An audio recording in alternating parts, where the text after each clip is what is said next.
अस्सलामुअलैकुम। ये मैं वीडियो जो अभी बना रहा हूँ ये बेसिकली पास पेपर है आगा खान बोर्ड का 2021 का पेपर है, पास पेपर। तो ये हम यहाँ पे देख रहे हैं, तो इसको ज़रा चेक करते हैं। पेपर जो आप लोग का ये इम्पॉर्टेंट इस वजह से कि इन्हीं पेपर्स के अंदर से आपका पेपर बना है, तो मिड टर्म के लिए आपके लिए सूटेबल होगा अगर आप ये देखते हैं। The 3 most appropriate factors analysing efficiency of an algorithm. 3 ऐसे फैक्टर्स जो क्या एफिशिएंसी ऑफ एल्गोरिथम को एनालाइज करेंगे। तो अब आपके पास क्या क्या हो सकते हैं? Memory, control unit, memory and buses. Control unit, motherboard. Algorithm, motherboard algorithm कभी भी नहीं डिफाइन करता। मदरबोर्ड एक अलग चीज़ है और एल्गोरिथम एक अलग है। कंट्रोल यूनिट, अब बताइए एग्जीक्यूशन टाइम हो सकता है एल्गोरिथम का। इसी तरीके से मेमोरी, स्टोरेज स्पेस भी हो सकती है। मेमोरी हो सकती है क्योंकि अगर वो लेस मेमोरी ऑक्यूपाई कर रहा है तो ठीक है, तो इसका मतलब क्या है कि इसका पॉसिबल आंसर। मदरबोर्ड जो है ये तो हो ही नहीं सकता, मदरबोर्ड इसके अंदर पॉसिबल ही नहीं है। कंट्रोल यूनिट भी इसी तरीके से मुमकिन नहीं होगी। तो आपने एफिशिएंसी एल्गोरिथम के, वो एल्गोरिथम कितना फास्टली एग्जीक्यूट कर रहा है, एक तो ये देखा जाएगा। दूसरा देखा जाएगा कि उसकी स्पेस कितनी है, ज़्यादा कम तो नहीं है, ठीक है ना। तो फास्टली एग्जीक्यूशन और उसकी लॉजिक देखी जाएगी कि एल्गोरिथम कितना शॉर्ट है और उसकी लॉजिक है। Statement, calculate the average of, अगर 5 नंबरों का एवरेज कैलकुलेट किया जा रहा है तो ये स्टेटमेंट फ्लो चार्ट के कौन से सिंबल, बताइए 5 नंबरों का एवरेज कैलकुलेट कर रहा हूँ तो मैं average x1 + x2 + x3 + x4 and divided by 5 ऐसे ही लिखूंगा ना, या ओवर 5 ऐसे करके लिख दूंगा मैं। बताइए ये चीज़ कैलकुलेट कर रहा हूँ, और कैलकुलेशन या कैलकुलेट करना या कैलकुलेशन जो होती है वो हमेशा प्रोसेस के अंदर आती है, रेक्टेंगुलर बॉक्स में आती है। तो आप इसे क्या लिखेंगे कि ये प्रोसेस फैक्टर। इसके बाद ये देखिए, ये एल्गोरिथम में जब भी इस टाइप का क्वेश्चन आएगा तो कोशिश ये कीजिएगा कि आप क्या बना लें, इसका ड्राई रन बनाएं आप। तो देखिए इनपुट ए, तो पहले वेरिएबल ए मैंने लिख दिया। इसके बाद if a is greater than go to step 4। अगर ए ग्रेटर देन 0 हो, अब ये कंडीशन आ गई, तो कौन से स्टेप पे चला जाएगा? स्टेप 4 पे जाएगा, ठीक है।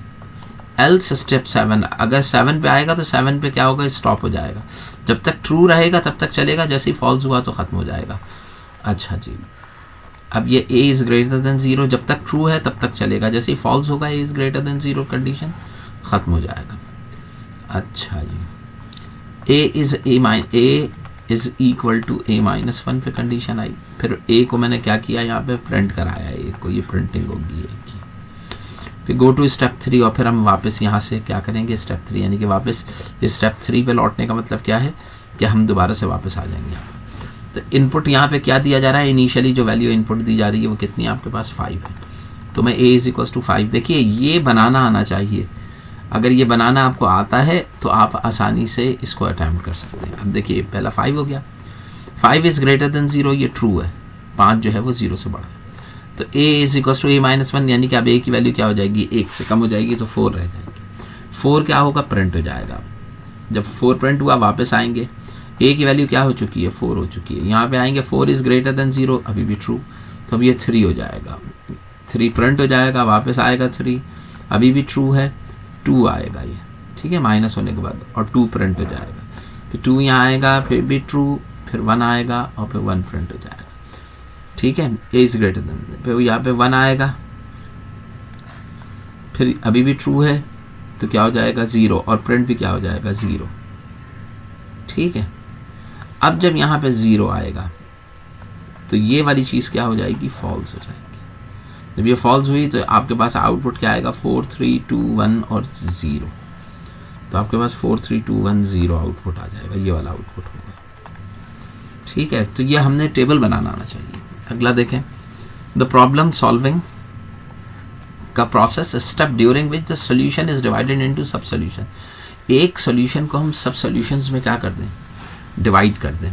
अरेंज एंड प्रॉपर, और फिर उसको मैं प्रॉपर ऑर्डर में टू सॉल्व द प्रॉब्लम, यानी कि डिवाइड करके हमने, अब देखिए प्रॉब्लम डेफिनेशन में तो प्रॉब्लम को डिफाइन किया जाता है, ठीक है। एनालाइजिंग में होता है सब divide in and proper order to solve the problem. Selecting नहीं हो सकता। प्लानिंग एंड एनालाइजिंग, देखें प्रॉब्लम की डेफिनेशन को स्प्लिट करने का मतलब क्या है कि एनालाइज किया जाता है, ठीक है।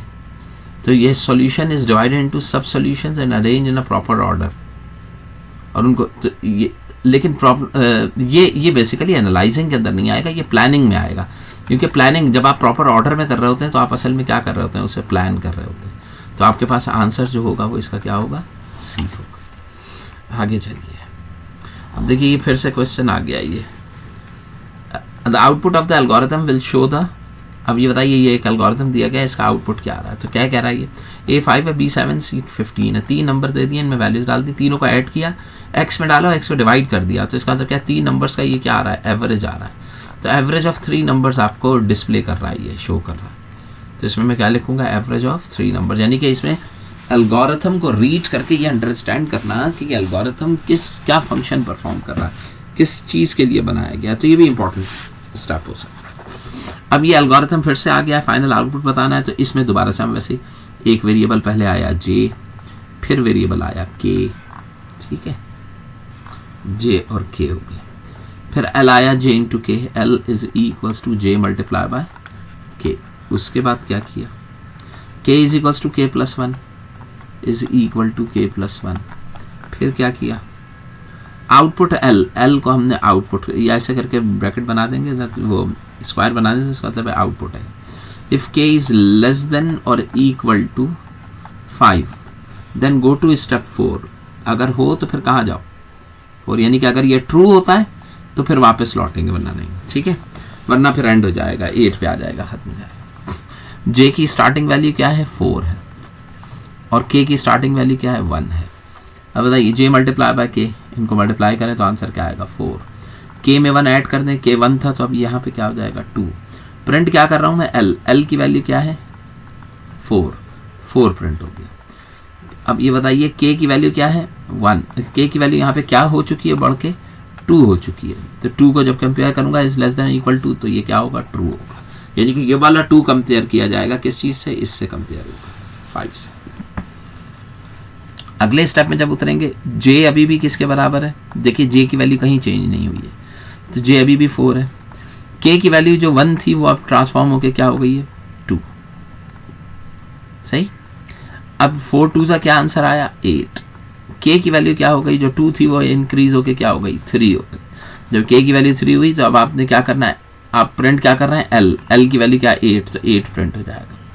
अब आप इस 3 को कंपेयर करेंगे, इससे चेक करेंगे 5 अभी भी लेस देन है, तो अभी भी क्या होगा, ट्रू।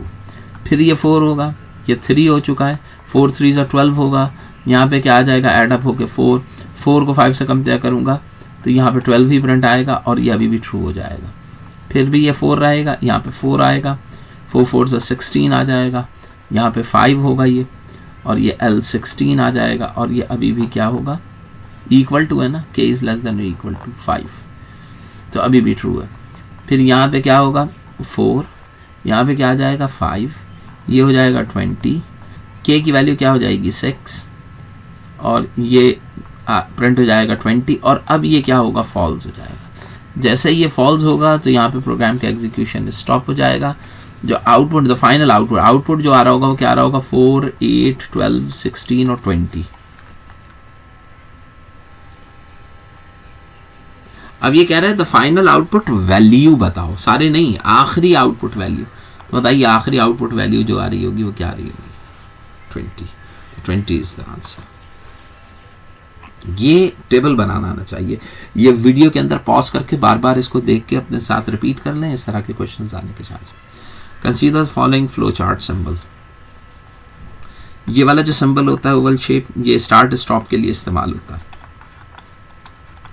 तो बताइए start and stop the flow chart के लिए। In the problem solving process के अंदर, जब मैं प्रॉब्लम सॉल्विंग प्रोसेस करता हूँ, the step during which the number of possible solution is determined. कई एक सॉल्यूशन जब डिटरमिन कर लेते हैं, हमें पता लगता है, लेकिन पॉसिबल सॉल्यूशंस कई एक हो, तो selecting solution, planning, analysing, planning the solution, selecting the solution of the problem. जब आपने सारे पॉसिबल सॉल्यूशन इज डिटरमिन्ड आप कर चुके हो, तो अगला स्टेप क्या होगा, यही होगा, सेलेक्टिंग द सॉल्यूशन प्रॉब्लम। ठीक है भाई, अगला देखें, which is the most appropriate numeric value कौन सी होगी। एंड हैविंग इंटीजर, जिसका डाटा टाइप क्या हो, इंटीजर हो। तो बताइए ये न्यूमेरिक वैल्यू इंटीजर की हो सकती है, ये न्यूमेरिक चूंकि कॉमा आ रहा है तो ये नहीं हो सकती, यहाँ पर भी कॉमा आ रहा है नहीं, यहाँ पे डॉट आ रहा है तो ये फ्लोट बन गया, ये भी नहीं होगी। तो आंसर क्या होगा, A. Which of the following is used to indicate the start of multiple lines comments. अगर मैंने सी लैंग्वेज के अंदर मल्टीपल लाइन कमेंट से स्टार्ट करने हैं तो स्टार्ट करने के लिए स्लैश और स्टैरिक इस्तेमाल किया जाता है, ठीक है। ये फॉरवर्ड नहीं होगा, बैकवर्ड, बैक स्लैश और स्टैरिक आता है। तो बैक स्लैश स्टैरिक जो होता है ये back slash and number sign, back slash and asterisk, तो ये बी होगा इसका आंसर, ठीक है। ये कैसे होता है, बैक स्लैश एंड स्टैरिक, और एंडिंग क्या होगा, स्टैरिक बैक स्लैश पे ending. The C program language is an example of structured language होती है ये। लेकिन अब आप ये मुझे बताइए कि ऑब्जेक्ट ओरिएंटेड तो नहीं होगी सी लैंग्वेज, ऊप्स तो नहीं है, सी प्लस प्लस है, असेंबली भी नहीं है, मशीन भी नहीं है, इसमें प्रोसीजर्स होते हैं। प्रोसीजरल लैंग्वेज में जो प्रोसीजर्स हैं ये बेसिकली क्या है, जैसे रिपीटेशन होती है, ठीक है। इसके अलावा क्या कहते हैं, कंट्रोल स्टेटमेंट्स होती हैं, ये सारी प्रोसीजरल लैंग्वेज इसी वजह से कराते हैं, क्योंकि इसमें कंट्रोल स्टेटमेंट से इफ एल्स स्टेटमेंट्स या स्विचेस होते हैं, तो ये तमाम प्रोसीजरल लैंग्वेज का चाहिए। If the main function returns an integer value does not have any argument then it is return as, अगर मेन फंक्शन कोई इंटीजर वैल्यू रिटर्न, जो वैल्यू रिटर्न होती है ना वो हमेशा फंक्शन से पहले लिखी जाती है। मसलन ये वाला मेन फंक्शन जो है ये कौन सी वैल्यू रिटर्न कर रहा है, इंटीजर। ये वाला भी कौन सी रिटर्न कर रहा है, इंटीजर। अगर वॉइड लिखा है तो नो रिटर्न, वाइड का मतलब क्या होता है, नो रिटर्न, यानी कि कोई वैल्यू रिटर्न नहीं हो रही। तो the main function but it does not have any, और इसका आर्ग्यूमेंट कोई भी ना हो, लेकिन वो रिटर्न क्या करे, इंटीजर, यानी कि यहाँ इंटीजर हो और दरमियान में क्या हो, वाइड हो। तो देखिए यहाँ पे इंटीजर आएगा और यहाँ पे नो इनपुट वैल्यू, तो इसका मतलब क्या है कि इसका आंसर जो होगा वो बी। ये याद रखें, नो रिटर्न का मतलब क्या होता है, वॉइड। अगर कहीं वॉइड लिखा है तो नो रिटर्न, और अगर इंटीजर लिख दिया गया इंट तो इसका मतलब क्या है कि रिटर्न कर रहा है, वो इंटीजर फ्लोट होगा तो फ्लोट रिटर्न कर रहा होगा। सी प्रोग्रामिंग, अच्छा ये फंक्शन से रिलेटेड है इतना, लेकिन बेसिक्स के अंदर आता है तो ये आपको पता होना चाहिए। The C programming the data that occupies least memory space.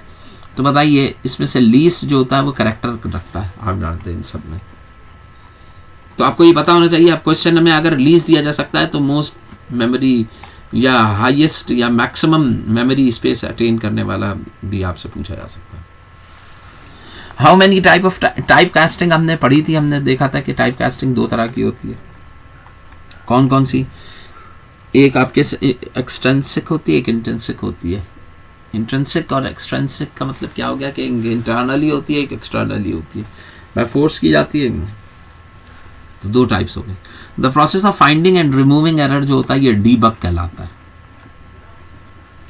क्या कहलाएगा बेटे, डीबग, तो डीबगिंग होगा बी।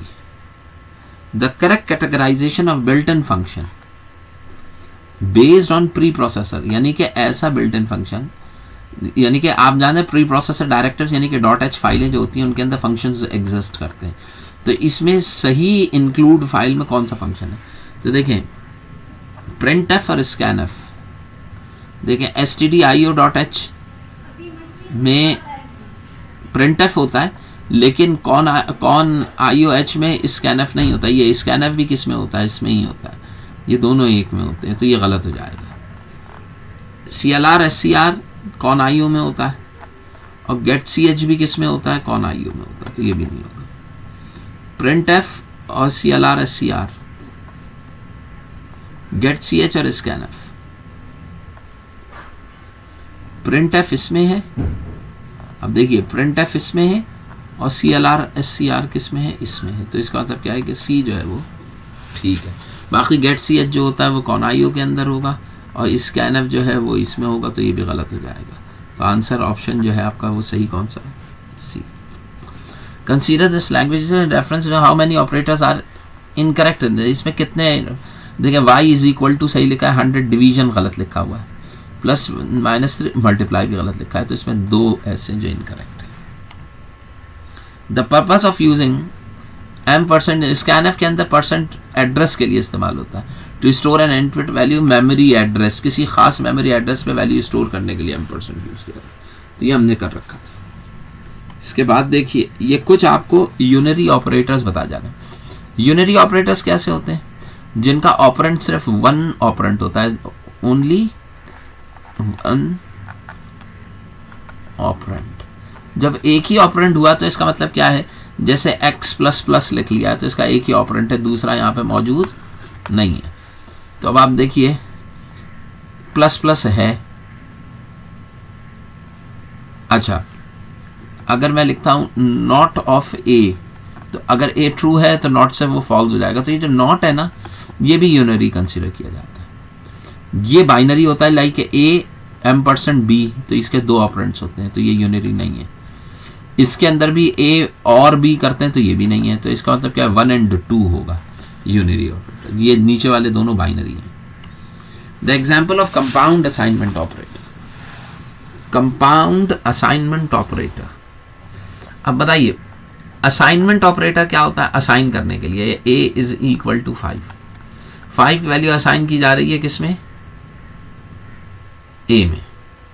तो ये तो हो गया असाइनमेंट ऑपरेटर ये वाला, लेकिन ये कंपाउंड नहीं है, ये सिंगल असाइनमेंट ऑपरेटर है। अब बताइए, तो ये कंपाउंड या असाइनमेंट तो है लेकिन कंपाउंड, यानी कि कंपाउंड नहीं है लेकिन असाइनमेंट है। अब इसको देखें, ये कंपाउंड ऑपरेटर, तो कंपाउंड का मतलब क्या है, दो ऑपरेटर्स मिल जाए। लेकिन ये अब देखिए, अगर a is not equals to 5 में लिख रहा हूं तो इसका मतलब क्या है, ये असाइनमेंट नहीं है लेकिन कंपाउंड है ये, तो ये भी आंसर नहीं होगा। कंपाउंड भी हो और असाइनमेंट भी हो, तो ये भी नहीं हुआ। अब यहाँ पे बताइए a इक्वल्स टू 5, तो ये असाइनमेंट, ये कंपाउंड ऑपरेटर तो है लेकिन ये भी असाइनमेंट नहीं है। अब यहाँ पे आइए, a m% इक्वल टू 5, बताइए ये ऑपरेटर कंपाउंड ऑपरेटर है। आपको याद है हम लिखते थे a is equals to a plus 5, तो हमने ये देखा था कि a प्लस इक्वल टू 5, तो ये जो था ये इसकी स्मार्ट इक्वेशन होती थी।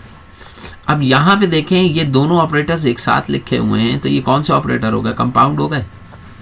और इक्वेशन कर क्या रही है, ये वाला काम कर रही है, यानी कि इनको ऐड करके वैल्यू असाइन कर रही है किसमें? a में। तो इसका मतलब क्या है, कंपाउंड भी हो गए और असाइनमेंट भी हो गए। तो इसका मतलब ये हो गया कि डी जो है वो इसका आंसर होगा। Consider the given code, the value stored in variable x. तो इसमें क्या होता है, इसमें मल्टीपल साइंस जो होंगी वो पहले होंगी। तो 4 × 12 और 6 × 5 = 30, और 12 और 30 जो होंगे वो 42, 42 आंसर आ जाएगा। Consider given mathematical expression when expression is converted into C expression.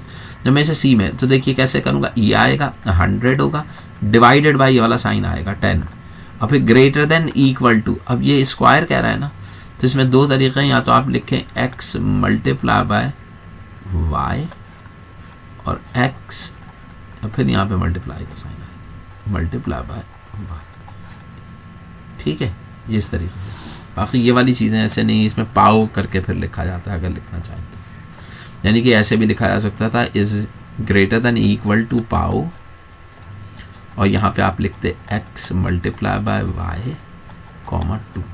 ये अगर ऐसे लिख देते तो भी ठीक था, ये भी सही है। ठीक है, तो इसका आंसर ये वाला।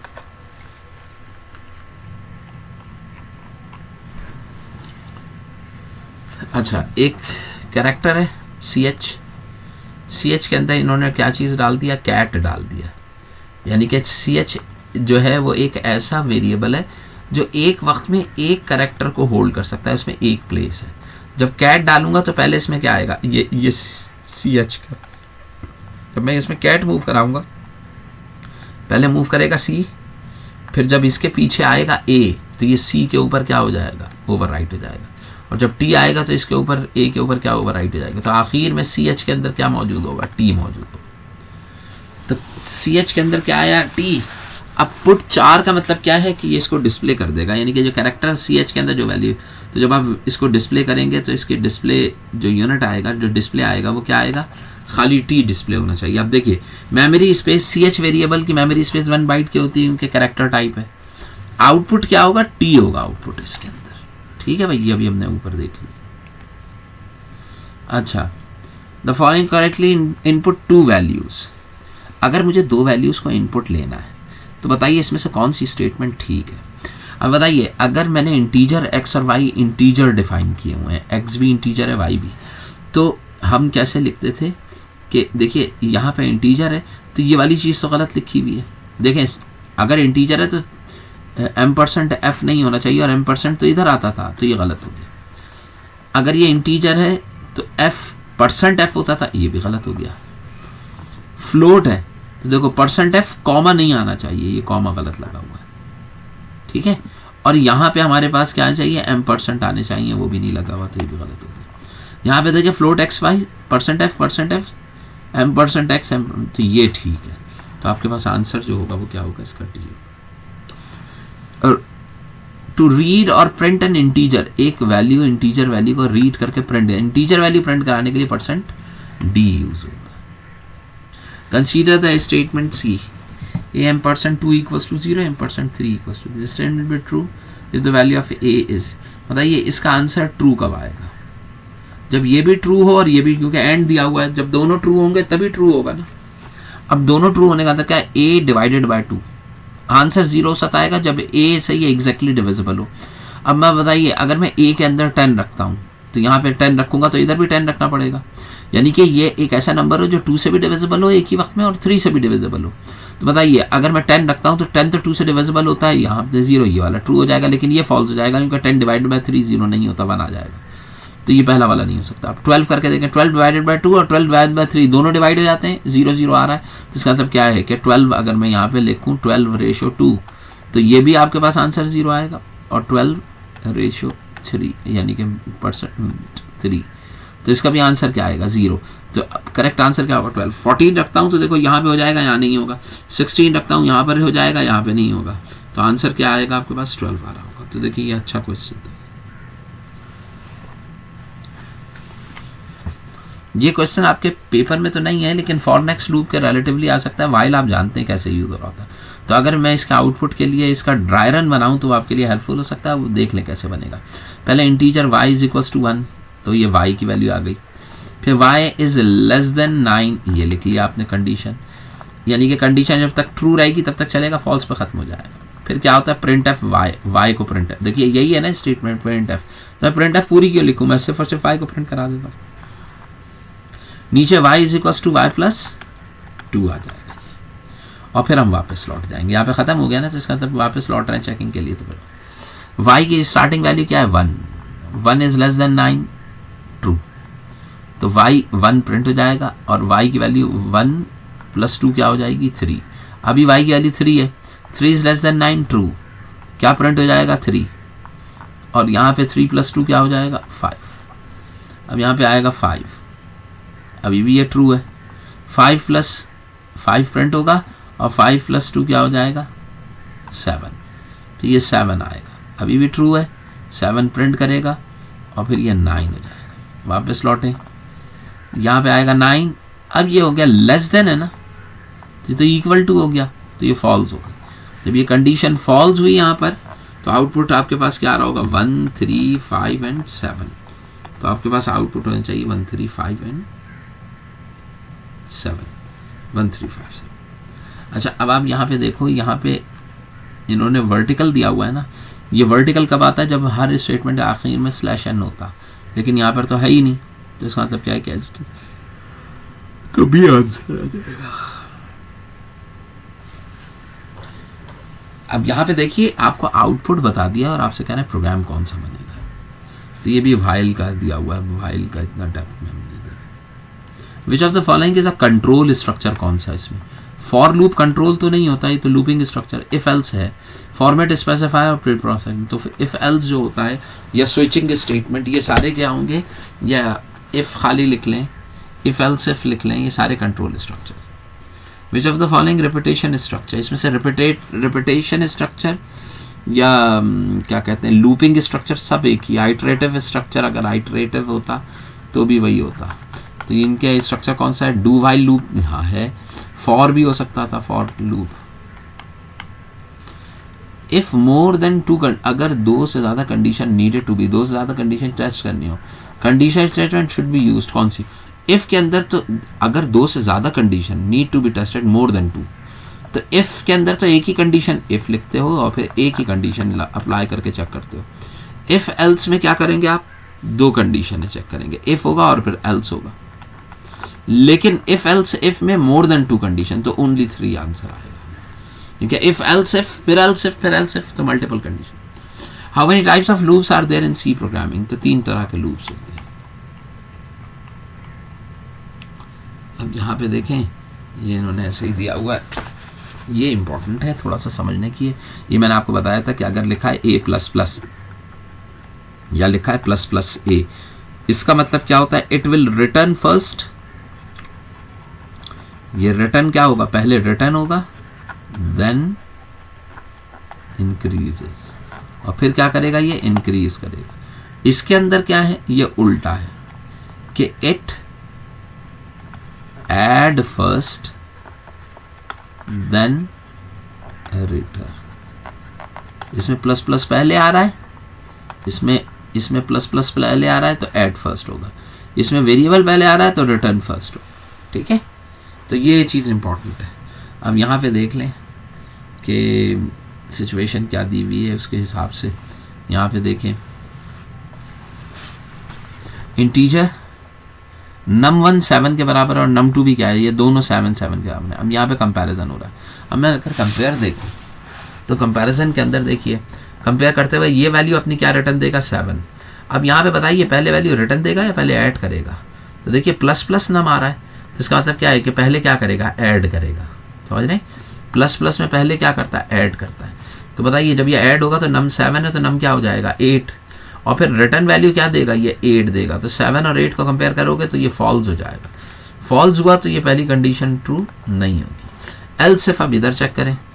अब देखें जब मैं सेकंड कंडीशन पे आऊंगा तो नम 1 किसके बराबर हो चुका है, 8 के, और नम 2 अभी भी क्या है, 7। बताइए यहाँ से इसने 8 रिटर्न दिया है, यहाँ पे देखें पहले ये वैल्यू रिटर्न देगा फिर ऐड करेगा। तो इसने रिटर्न दी, इक्वल हो रहा है, प्लस प्लस बाद में, तो जो लो भाई ये जब रिटर्न देगा तो ये फॉल्स हो जाएगा, और फिर जब इसे ऐड करेगा तो नम 2 7 से क्या बन जाएगा, 8 बन जाएगा। यानी कि अब दोनों क्या होगा, 8 8 होगा। सही। अब नीचे आइए, ये वाली कंडीशन भी फॉल्स हो गई नीचे। Else if num 1 plus plus, num 1 किसके बराबर है, 8। बताइए ऐड बाद में करेगा, पहले इसने रिटर्न कर दिया, ऐड होने के बाद इसकी वैल्यू क्या हो जाएगी, 9। गई रिटर्न वैल्यू 8 है, और नम 2 भी किसके बराबर है, 8 के बराबर है नम 2। तो ये 8 से 8 कंपेयर हो जाएगा तो ये ट्रू हो जाएगा। ट्रू होने का मतलब क्या है कि आप इधर आएंगे 8 8 इक्वल हो जाएगा। थर्ड कंडीशन इज ट्रू लिखा हुआ आएगा। जब थर्ड कंडीशन इज ट्रू तो फिर एल्स इफ एग्जीक्यूट नहीं करेगा, और ना ही ये वाला एल्स।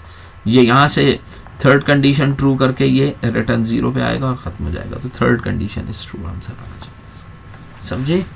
अब ये वाली चीज़ जो है ना, ये मैंने आपको बताया था कि किस तरीके से कि अगर a की वैल्यू 5 है और मैंने लिखा है b is equals two plus plus a, या फिर तो इसका मतलब क्या है, यहाँ पे b की वैल्यू क्या आएगी, पहले क्या करेगा, ये ऐड करेगा। तो a की वैल्यू क्या हो गई, 6। अब 6 रिटर्न करेगा तो b की वैल्यू यहाँ पे क्या आ रही होगी, 6। अगर ऐसे ही a की वैल्यू 5 लिखा होता और लिखा होता b is equals to a plus plus, तो अब यहाँ पे उल्टा काम होता। a यहाँ पे 5 आता, पहले ये वैल्यू रिटर्न हो जाती है, b में क्या चीज़ आ जाता, 5, और फिर a की वैल्यू एक ऐड होती है और a की वैल्यू क्या हो जाती, 6। तो बताइए एंड के ऊपर यहाँ पे b की वैल्यू 5 है, यहाँ पे 5 है, यहाँ पे 6 है, यहाँ पे रिटर्न के ऊपर a की वैल्यू भी 6 है और यहाँ पर भी a की वैल्यू क्या है, यानी कि आफ्टर एग्जीक्यूशन आंसर 6 ही आ जाएगा। लेकिन एक दफ़ा पहले ऐड होगा फिर रिटर्न करेगा, दूसरी दफ़ा पहले रिटर्न करेगा फिर ऐड होगा। और ये फॉर लूप दिया हुआ है, इसको दोबारा से देख लें, बनाना कैसे बनेगा। n इज इक्वल्स टू, पहले n की वैल्यू लिखें, फिर n इज ग्रेटर देन 1 आया, दूसरी कंडीशन। अच्छा, पहली कंडीशन, दूसरी कंडीशन के बाद पहले इसको नहीं लिखते, हम क्या करते हैं, लूप के अंदर उतरते हैं। तो n को आपने क्या कराना है, प्रिंट कराना है। प्रिंट भी हो गया। अब यहाँ से वापस लौटेंगे n माइनस माइनस, और फिर दोबारा से हम क्या करेंगे, माइनस माइनस करने के बाद वापस लौट जाएंगे कंडीशन चेक करने के लिए। ठीक है, तो अब आप ये बताइए, कंडीशन अगर दोबारा से आ जाएगी ना चेकिंग के लिए, तो यही कंडीशन है। n किससे शुरू हो रहा है, 10 से। 10 is greater then 1, true. n 10 print हो जाएगा। माइनस माइनस का मतलब क्या होगा कि अब ये क्या हो जाएगा माइनस, इसमें प्लस, इसमें माइनस माइनस n लिखा हो या n माइनस माइनस, दोनों का मतलब एक ही होता है, हमने फाइनल वैल्यू ऑफ n देखनी होगी। अगली दफ़ा ये 9 हुआ, ये ट्रू हुआ, ये n जो होगा वो 9 प्रिंट हो जाएगा और ये क्या हो जाएगा 8, ये 8 होगा ट्रू, 8 7 ट्रू 7 और 6, तो ये होता जाएगा यहाँ तक करते करते 2 आ जाएगा। अब ये आएगा 2 ट्रू 1 1 1 0। अब इधर आएगा 2 ट्रू 2 1, तो ये आएगा 1 ट्रू 1 इज, अब बताओ जब ये 1 आ जाएगा, 1 इसको चेक करेगा तो ये तो फॉल्स हो जाएगा, जब फॉल्स हो गया तो ये 1 के ऊपर क्या हो जाएगा, ये फॉल्स आ जाएगा, तो यहीं पे रुक जाएगा ये। तो n की वैल्यू प्रिंट क्या हुई, 10 9 8 7 6 5 4 3 2 तक आएगी, तो 10 9 8 7 6 5 4 3 2 तक जाएगी, ठीक है ना। तो ये अब आपने जहन में रखना है और इसका टेबल आपको बनाना आना चाहिए। अच्छा जी, ये भी क्वेश्चन ऐसा ही है, इसके अंदर सबको एग्जीक्यूट करके देखना पड़ेगा, लेकिन थोड़ा सा लेंथी हो जाएगा। यहाँ पे आप और क्वेश्चंस हम देख लेते हैं ताकि हमारे क्लियर हो सके। अच्छा, मैं आपको और बताता हूँ, इसको देखेंगे तो ये भी वैसा ही है। अच्छा, ये जो मैंने पेपर अभी खोला था ये 2021 का था आपके पास, 2021। अब यहाँ पे देख लें तो enter the height and enter करना है तो यहाँ पे स्कैनएफ स्टेटमेंट आनी चाहिए, ठीक है। अब ये कह रहे हैं कि स्कैनएफ क्या आनी चाहिए, स्कैनएफ एंटर हाइट, हाइट और दोनों फ्लोट है तो %f यहाँ पर भी आएगा, %f यहाँ पर भी आएगा, और यहाँ पे m%h और w आ जाएगा, m%w, ये क्लोज होगा। अब तुमसे क्या कह रहा है, the total memory in bytes occupied by the variables, bytes में टोटल मेमोरी कितनी ऑक्यूपाइड, तो ये 4 है, 4 4 8, देखो ये फ्लोट w और h एंड लॉन्ग एरिया, ये एरिया भी आ गया। अच्छा, लॉन्ग इंटीजर भी 4 बाइट का होता है, ये भी 4 बाइट का, ये भी 4 बाइट का, ये भी 4 बाइट का, तो 4 4 8 4 12 बाइट्स हो जाएंगे। कोड लाइन ये मैंने अभी आपको लिखने बता दिया, FFCHW ये आता है। अगर h 9 हो और ये, तो फिर वैल्यू आप पुट करके देख लेंगे तो देख लेंगे क्या आंसर आ रहा है। आउटपुट जो दे रहा है वैसे दे रहा है, %d में दे रहा है, तो इसका मतलब क्या है कि जब एरिया प्रिंट कराओगे 0.00 की फॉर्म में आंसर आना चाहिए, यानी कि यहाँ पे जो %d पे प्रिंट कराओगे तो एरिया तुम्हारे पास जो भी आ गया वैल्यू आ गई। अब सपोज के एरिया आपके पास आया, देखें जो आउटपुट आएगा वो 3.95, ऐसे तो नहीं हो सकता, ये हो सकता है और ये मुमकिन हो सकता है, पॉइंट्स में नहीं होगा। क्यों नहीं होगा, क्योंकि वेरिएबल आपके पास है तो फ्लोट, लेकिन ये पता है आपको, ये जब इसमें प्रिंट होने के लिए जाएगा तो आपको आंसर 0 दे देगा ये, क्योंकि कभी भी आउटपुट करते हुए किसी भी फ्लोट वेरिएबल को इंटीजर के ऊपर ओवरराइट नहीं किया जा सकता, तो हमेशा वो आंसर क्या देता है 0। अब इसमें 0 है नहीं, चलो फिर जाने दो, अभी फिर इस तरह के एरर्स जो है ना वो निकालते रहते हैं साथ। अच्छा खैर, तो ये आपका हो गया। मैं सारे मैं नहीं देख रहा हूँ, जितने हमारे लिए मुमकिन हो सकते थे पॉसिबल, वो मैंने आप लोगों के साथ डिस्कस किया।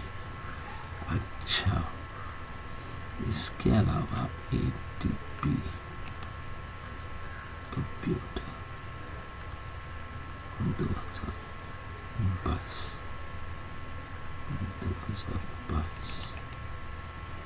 देखिए बेटा ये 2022 का, ये भी मैंने डिस्कस किया हुआ है, लेकिन ये वो पेपर्स हैं जिनके अंदर से क्वेश्चन बनने के चांसेस हैं। इसमें मैं देखता हूँ कि अगर ये ख़त्म हो जाए, एडिट मेल्ट ऑल नोटेशन,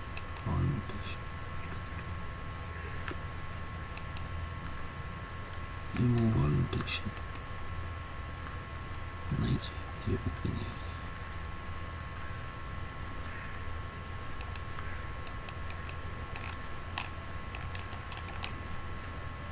नहीं, खैर चलिए इसी को ऐसे ही देख लें। इसके अंदर ये क्या कह रहे हैं, कि if flow chart continue on the next page के ऊपर जा रहा हूँ, ये एक पेज है, फ्लो चार्ट चलते हैं, अब अगले पेज के ऊपर जाना है, तो एक होता है ऑन पेज कनेक्टर, एक होता है ऑफ पेज। जो ऑफ पेज होगा ये कनेक्टर नेक्स्ट पेज के अंदर अगर जा रहा होगा तो ये ऑफ पेज कनेक्टर कंसीडर किया जाएगा। ऑन पेज के लिए आपके पास ये वाला सिंबल होता है, सर्कल बनता है ऑन पेज, और ऑफ पेज के लिए कुछ इस तरह का सिंबल आता है, ये वाला सिंबल जो होता है ये ऑफ पेज कनेक्टर होता है। ठीक है, तो इसके अंदर आप क्या लिखेंगे, ऑफ पेज कनेक्टर। अगले पेज पे सिंगल पेज के ऊपर सर्कल ऑन पेज कनेक्टर कहलाएगा। अब यहाँ पे देख लें, the figure shows the iterative control structure, iteration control structure of flowchart. Iteration control structure, control structure अलग होता है, आइट्रेशन स्ट्रक्चर अलग होता है, लूपिंग स्ट्रक्चर। लेकिन चलो यहाँ पे क्या है, आइट्रेशन। आइट्रेशन का मतलब क्या हो गया कि इसने लूपिंग करनी है, वापस लौटना है घूमने के लिए। देखिए ये सीक्वेंशियल प्रोसेस है। यहाँ पे देखें ये आइट्रेशन कहलाएगा कि नीचे आए प्रोसेस यस हो गया तो फिर ऊपर चलेगा। तो देखिए ये सर्कुलर हो गया ना, ये यहाँ पे देखिए ये एक तरफ कंडीशन ट्रू हुई तो यहाँ से नीचे निकले नीचे, ये सिलेक्शन कहलाएगी। ठीक है, सिलेक्शन या कंट्रोल स्ट्रक्चर्स के अंदर इस्तेमाल होगा। ये दोनों सीक्वेंसेस हैं। ये है देखिए आइट्रेशन, लूपिंग का मतलब क्या है कि ये वापस लौट के इधर आ जाए, तो ये लूपिंग को शो कर रहा है, तो इसका आंसर बी होगा। ये वाला सिंबल जो होता है डिसीजन के लिए इस्तेमाल होगा, जाहिर बात है।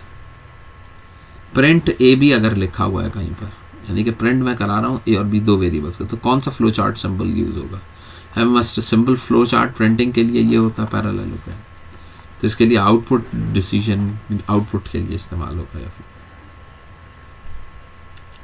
Read the following instructions step कौन सा शो कर रहा हूँ। अब यहाँ पे देखें find out what the problem asked to do. आपने ये चेक करना है कि आप प्रॉब्लम में बता क्या रही है, करना क्या है, केयरफुली प्रॉब्लम को रीड करना है। तो ये फर्स्ट स्टार्टिंग स्टेप्स है ना सारे, जब हम शुरू कर रहे होते हैं। इन्फॉर्मेशन कौन कौन सी दी है, तो इसका मतलब क्या है कि रिक्वायरमेंट्स जब आप फाइंड आउट करते हैं तो वो फिर एनालाइज में आ जाती है, यानी कि सेकंड फेज के अंदर। स्टार्टिंग का मतलब क्या है, सेकंड फेज के अंदर। अब यहाँ पे देखें in problem solving the factors on which the selection और the final solution.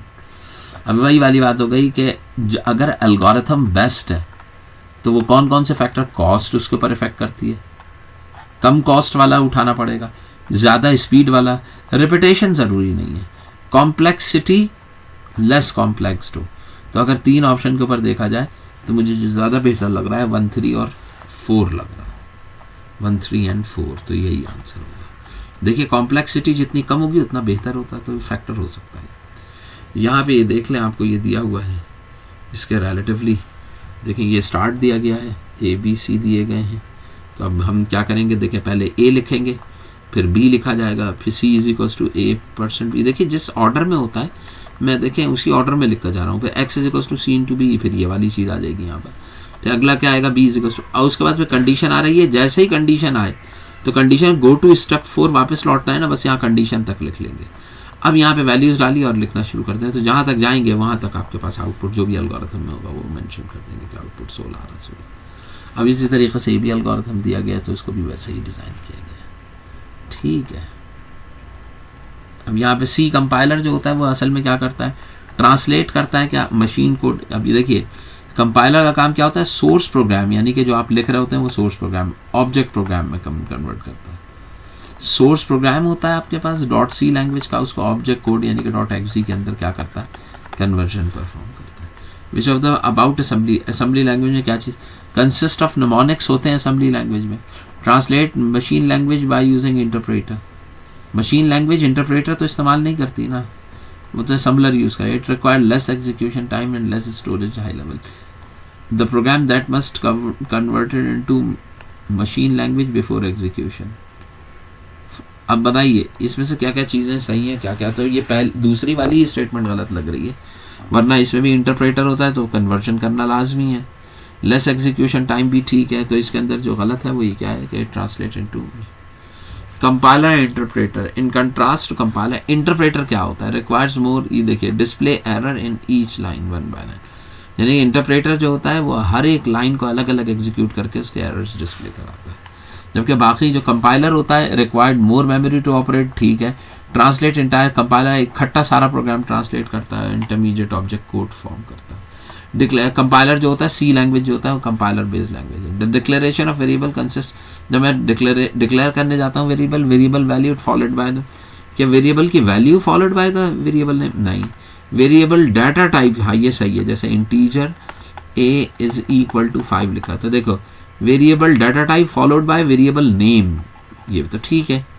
Variable name followed by, नहीं, data type. Variable value followed by the variable data type, नहीं, तो यही आएगा। यानी कि इंटीजर ए लिख रहे हैं तो हम क्या लिखेंगे? Variable data type followed by variable name. The memory space occupied by float data जो है उसकी मेमोरी स्पेस 4 होती है। अब ये दिया हुआ भाई a 10 के बराबर है और b है, फ्लोट c ये है, तो बताइए a और b को अगर मैं ऐड करता हूं तो a की जगह क्या आएगा 10 प्लस b की जगह क्या आएगा 75.99। तो बताइए ये फ्लोट है और ये इंटीजर है, ऐड करोगे तो इंटीजर आ जाएगा, तो ये आ जाएगा 175.99। ये फ्लोट वैल्यू आएगी, जब मूव कराओगे b में तो ये वाली चीज़ कट जाएगी, तो आंसर क्या आ जाएगा? सिर्फ 175 आंसर आ जाएगा b में। जब b को प्रिंट कराओगे तो प्रिंटिंग क्या होगी? 175।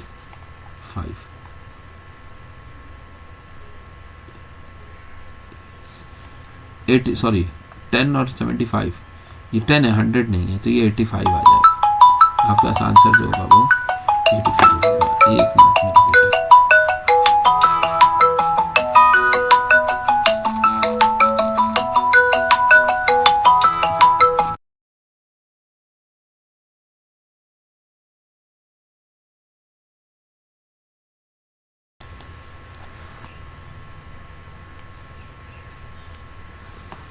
अच्छा भाई, तो इससे अगर हम आगे चलें तो हमारे पास जो वर्किंग थी वो ये थी, तो आउटपुट हमने देख लिया, 85 आंसर आ जाएगा इसका, ठीक है, जब ये प्रिंट करेगा तो। C program the following comes before main function. Main function C program which of the following comes before main function से पहले क्या चीज़ें लिखी जाती हैं? तो बताइए लोकल वेरिएबल तो नहीं लिखे जाएंगे, लोकल वेरिएबल इनसाइड, ये याद रखें। ये हम कॉन्सेप्ट क्या है कि मेन फंक्शन के अंदर जितने भी वेरिएबल्स होते हैं ये तमाम के तमाम वेरिएबल्स कहलाते हैं लोकल। अब और मेन के जो बाहर उससे पहले यहाँ पे लिखे जाएंगे वेरिएबल्स, अगर कोई लिखे जाने, वैसे ग्लोबल हमने पढ़े नहीं है, लेकिन कॉन्सेप्ट ये रहेगा ग्लोबल कौन से वेरिएबल्स होते हैं? जो मेन से पहले लिखे जाते हैं। तो ग्लोबल वेरिएबल्स जो होंगे वो मेन से पहले लिखे जाएंगे, बिफोर मेन। अच्छा जी, अब ये देखें एक्सप्रेशन का है A B C D E F. How many types of operator use to convert into C? तो बताओ, एक ए के दरमियान में एक ही आएगा, बी के दरमियान में एक ही आएगा, ये आएगा, तो एक ही आएगा, फिर एक ही आएगा, 4 और 1 5, तो 5 आ जाएंगे इसमें। Consider this statement stored value, अगर मुझे इसमें स्टोर करनी है वैल्यू 3, तो बताइए यहाँ पे क्या होना चाहिए? एक्स और वाई की वैल्यू क्या चाहिए? बताइए एक्स रेशो 9 करूँगा तो ये तो आंसर नहीं देगा। 9 डिवाइडेड बाय 3 आंसर 0 देगा। 18 डिवाइड बाय 5, 5 को ज़रा 18 से करें, 5 3 ज़ा 15 और 3, तो रिमाइंडर 3 आ जाएगा। तो इसका आंसर क्या होगा? C. Consider X and Y. अब ये स्टेटमेंट दी हुई थी, ये कह रहे हैं इस स्टेटमेंट को रिप्लेस कर दिया इस, यानी कि असल में स्टेटमेंट ये है to store the value 1 in variable. अगर मुझे इसमें 1 स्टोर करना है तो बताइए इसमें 1 उस वक्त आएगा जब x क्या हो? 1 हो। 1 इसमें कब आएगा? जब ये वाली पूरी चीज़ 0 हो जाए, क्योंकि नॉट कर रहा हूँ मैं। ये 0 कब होगा? जब x भी 0 और y भी 0। तो इसका मतलब क्या है? Variable stored value x and y दोनों क्या हो? 0 0 0, ये 0 आएगा, 0 का नॉट जो होगा वो 1 हो जाएगा, तो z में क्या आ जाएगा? 1। तो आंसर इसका आएगा ए। अब यहाँ पे देखें, ये सिंपल कैलकुलेशन के लिए दिया हुआ ए बी सी, तो ए जो है b इंटू सी है, b और c को मल्टीप्लाई करेंगे तो वो a में चला जाएगा। फिर a में क्या कर दिया? एक ऐड कर दिया, फिर a की वैल्यू b में डाल दी, फिर b में एक सब्ट्रैक्ट कर दिया, फिर ये वाली इक्वेशन। तो ये वैल्यूज कैलकुलेट करना है, वैसे निकालना है तो आप कर सकते हैं। अच्छा, the number of binary operators used in this program, इस प्रोग्राम में कितने बाइनरी ऑपरेटर्स यूज हुए हैं तो उनको काउंट करके लिख देना। अब बाइनरी, ये तो बाइनरी नहीं है ना, ये वाला बाइनरी है, ये बाइनरी होगा, ये भी बाइनरी ऑपरेटर है, ये प्लस बाइनरी ऑपरेटर है, माइनस बाइनरी ऑपरेटर है, इक्वल तो हम कर चुके हैं।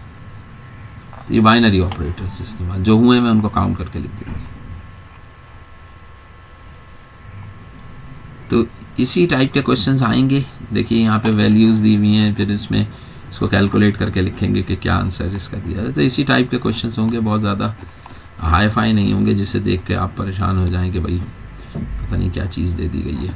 ऐसे ही देखिए इफ़, पहले इसको मैं कैलकुलेट करूँगा, फिर इसको, तो इनकी कैलकुलेशन के बाद मेरे पास रिजल्ट आएंगे। तो बस ये जो चीज़ें मैंने आपको की हैं, बताई हैं, इन्हीं को देख लीजिएगा। इसके अलावा जो आप लोगों के पास पिछले पेपर्स पड़े हुए होंगे ना, टेस्ट 1, टेस्ट 2, टेस्ट 3 के, उन पेपर्स के अंदर जो लॉन्ग क्वेश्चंस, जैसे टेस्ट 1, टेस्ट 2, टेस्ट 3 में हमने लॉन्ग क्वेश्चंस जो आपके पास टेस्ट के अंदर आते रहे हैं, उनको ज़रा आप थोड़ा सा फोकस कीजिएगा, तो वो आपके लिए हेल्पफुल होगा। इसके अलावा क्या कहते हैं, सिंटैक्सेस देख लीजिएगा, जो हमने स्टेटमेंट्स जितने भी आपने स्ट्रक्चर्स पढ़े हैं उन सब के सिंटैक्सेस देख लीजिएगा। लूपिंग स्टेटमेंट जो आपने देखी है उनके दरमियान में, स्विच के दरमियान में डिफरेंसेस देख लीजिएगा, इफ स्विच का। लूपिंग के अंदर फॉर के लिए देख लीजिएगा क्या डिटेल्ड में होता है, क्या है। तो इस तरह के ना सिंपल से प्रोग्राम होंगे। हो सकता है कोई एक प्रोग्राम दिया जाए तो जिसमें आपसे एरर पूछ लें कि भाई एरर रिमूव कर, तो बहुत सिंपल सा होगा, तो इतना वो नहीं आएगा। तो आप जो है वो इसको चेक कीजिएगा। मैं ये दोनों पेपर भी आप लोगों के साथ शेयर कर लेता हूँ उसी के ऊपर ही, तो ये भी आप साथ में सॉल्व कर लीजिएगा। तो बस इसको यहीं तक रखते हैं।